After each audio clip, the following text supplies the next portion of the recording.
Bonjour. OK, plus fort. Bonjour. Allô. C'est vraiment un plaisir d'être parmi vous. My name is Caro Loutfi, and I'm a millennial. Like many people my age, I was following a pretty conventional path. I was finishing my undergraduate degree in the arts and waitressing part-time when I took on an internship at a nonprofit called Apathy Is Boring. A year and a half later, I became the executive director of this national organization.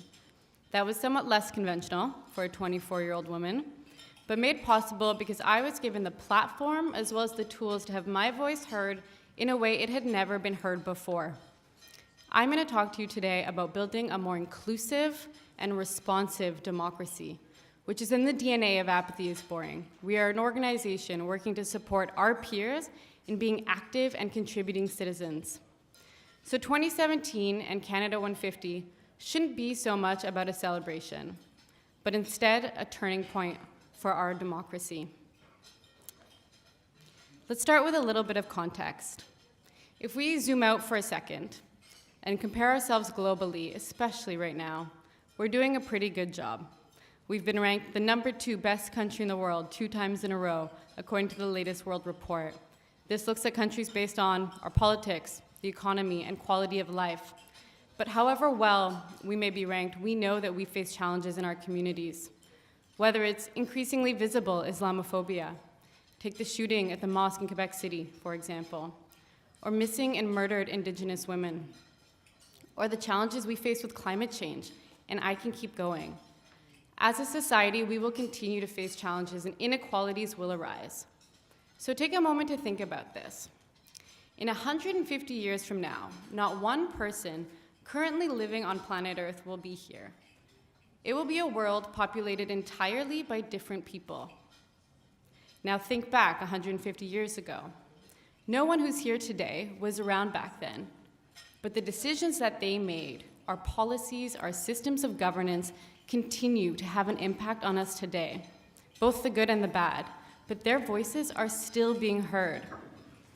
It's these collective decisions made by our society today that will have a profound impact on our future.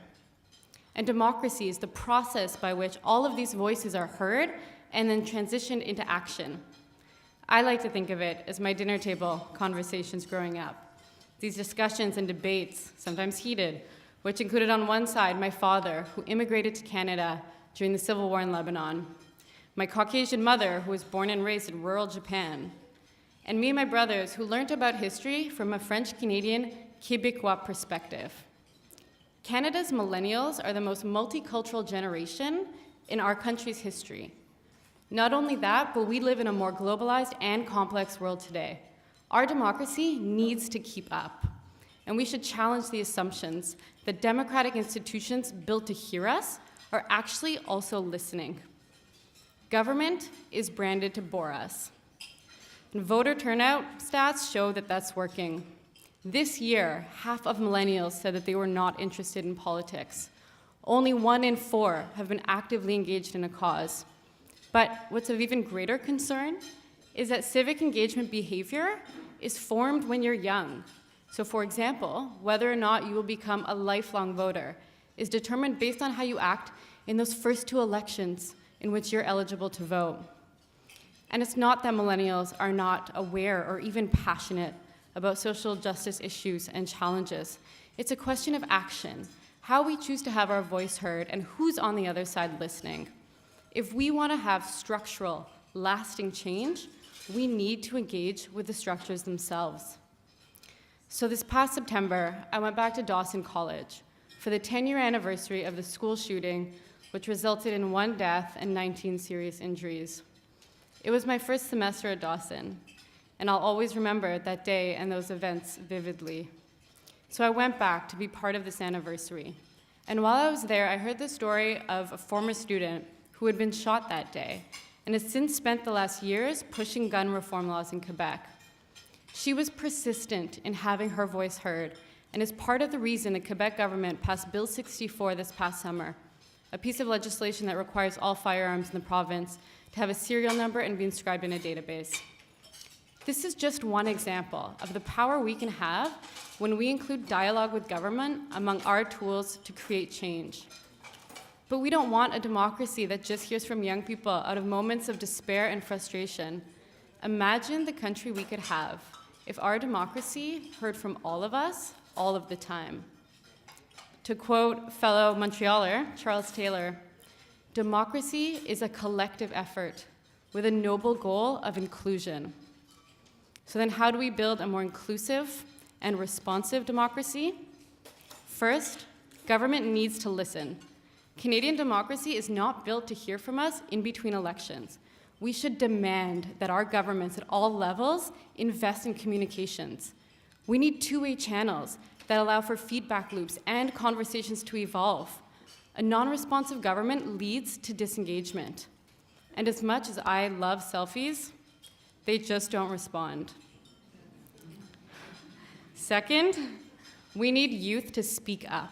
Everyone should feel capable of talking politics. It's on all of us in this room to make that possible. We need to dress down democracy.